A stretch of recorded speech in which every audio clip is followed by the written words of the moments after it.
నిన్న లోక్సభలో 3 బిల్లులు ప్రవేశపెట్టారు. అందులో ఒక బిల్లు గురించి ప్రతిపక్షాలన్నీ కూడా తీవ్రంగా విమర్శిస్తున్నాయి. ఆ బిల్లు గురించి మీకు తెలిసిందే. ఎవరైనా సరే నెల రోజులు జైల్లో ఉంటే కేంద్ర మంత్రి గాని, రాష్ట్ర మంత్రి గాని, ముఖ్యమంత్రి గాని, ప్రధానమంత్రి గాని ఎవరైనా సరే 30 రోజులు ఉంటే ఓకే, కానీ 30 రోజులకి మించి ఉంటే ఆ పదవిని ఆటోమేటిక్ గా కోల్పోయే విధంగా ఈ బిల్లు తీసుకొచ్చారు. ఈ బిల్లు గురించి చాలా మంది వ్యతిరేకిస్తున్నారు. అంటే బీజేపీ తప్ప మిగతా అన్ని పార్టీలు కూడా వ్యతిరేకిస్తున్నాయి ఈ బిల్లుని.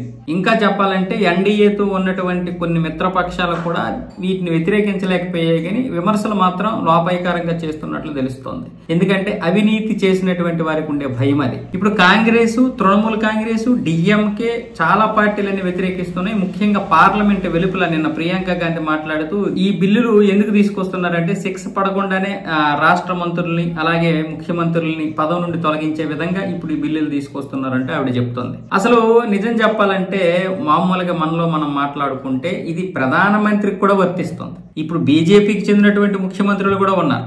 అసలు వీళ్ళ ముఖ్యమంత్రులు ఎంతమంది ఉన్నారు? కాంగ్రెస్ కి 3 ముఖ్యమంత్రులు ఉన్నారు. ఇక డిఎంకేకి 1, టీఎంసీకి 1, ఇలా చెప్పిన ఒకటి ఉన్నారు. దాదాపు 19 మంది సీఎంలు ఎన్డీఏలో ఉన్నారు. అంటే ఆ లెక్కన రాష్ట్ర మంత్రులు ఎంతమంది, కేంద్ర మంత్రులు ఎంతమంది? ఈ లెక్కను చూసుకుంటే ఎవరికి నష్టం? బీజేపీకి నష్టం. దీని గురించి అమిత్ షా గారు మాట్లాడుతూ అసలు ఎవరికి ప్రతిపక్షాలకి బుర్ర ఉందో లేదో నాకు అర్థం కావట్లేదు. ఈ యొక్క బిల్లు లోపలికి చట్ట పరిధిలోకి నరేంద్ర మోదీ తనను తానే తీసుకొస్తున్నాడు. ఇది నిజంగానే ఇందిరాగాంధీకి విరుద్ధమైనటువంటిది. ఎందుకంటే ఆవిడ ఏ రోజు అలా తీసుకురాలేదు. కానీ నరేంద్ర మోదీ తనని ఈ పరిధిలోకి తీసుకొస్తున్నాడు. పైగా బీజేపీ ముఖ్యమంత్రులు కూడా ఎక్కువ మంది ఉన్నారు. కానీ ప్రతిపక్షాలు మాత్రం జైల్లోనైనా ఉంటాం కానీ పదవులు మాత్రం కోల్పోము అన్న విధంగా ప్రవర్తిస్తున్నాయి. ఇది ఎంతవరకు సమంజసం? అంటే వాళ్ళలో ఎంత చిత్తశుద్ధి ఉందో, ఎంత పారదర్శకత ఉందో మీరే ఆలోచించండి అంటూ ఆయన అయితే ఎక్స్ వేదికగా గట్టిగా ఇచ్చేశారు. అయితే లోక్సభలో ఈయన 3 బిల్లులు వేరువేరుగా ప్రవేశపెట్టినప్పుడే అందరూ కూడా దీన్ని వ్యతిరేకించారు ఈ బిల్లుని.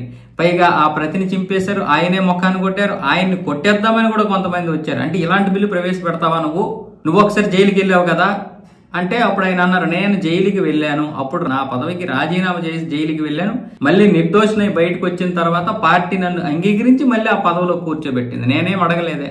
ఆయన చెప్పాడు నాదంతా పారదర్శకతలు ఉంది, మీకు తెలియంది ఏముంది, నేను రాజీనామా చేసి నేను బయట ప్రపంచానికి తెలియదా, మళ్ళీ నేను నిర్దోషినని మీరు నమ్మినటువంటి కోర్టులే కదా, మరి ఆ కోర్టులే నిర్దోషినని చెప్పాయి, అది మీకు తెలియదా, మళ్ళీ తర్వాత పార్టీలో చేరని పదవి వచ్చింది, అది మీకు తెలియదా అంటూ కేసీ వేణుగోపాల్కి అయితే అమిత్ షా గారు గట్టిగానే ఇచ్చారు. మరి ఇంకా ప్రతిపక్షాలు ఇంకా దీని మీద ఊగిసలాడుతున్నాయి, కానీ ఖచ్చితంగా ఈ బిల్ అయితే పాస్ అవుతుంది. కాకపోతే పార్లమెంటరీ సంయుక్త కమిటీకి అయితే దీన్ని సిఫారసు చేశారు. ఎందుకంటే అక్కడ ఆమోదం పొంది ఇందులో ఉన్నటువంటి మైనస్లు ప్లస్లు ఏంటి అన్ని చూసిన తర్వాత వాళ్ళు కొన్ని సవరణలు చేస్తే చేయొచ్చు, ఆ ముసాయిదా ఇస్తారు సవరణలు చేసి, దానికి అనుగుణంగా బిల్లుని మార్చి పాస్ చేసే అవకాశాలు అయితే ఉంటాయి. ఖచ్చితంగా ఇలాంటి బిల్లు పాస్ అవ్వాల్సిందే. రేపు పొద్దున ఎవరైనా రాని ఈ బిల్లు పరిధిలోకి రావాలి. కానీ ఖచ్చితంగా కాంగ్రెస్ కనుక మళ్ళీ అధికారంలోకి వస్తే ఈ బిల్లులన్నింటినీ కూడా రద్దు చేసేస్తుంది.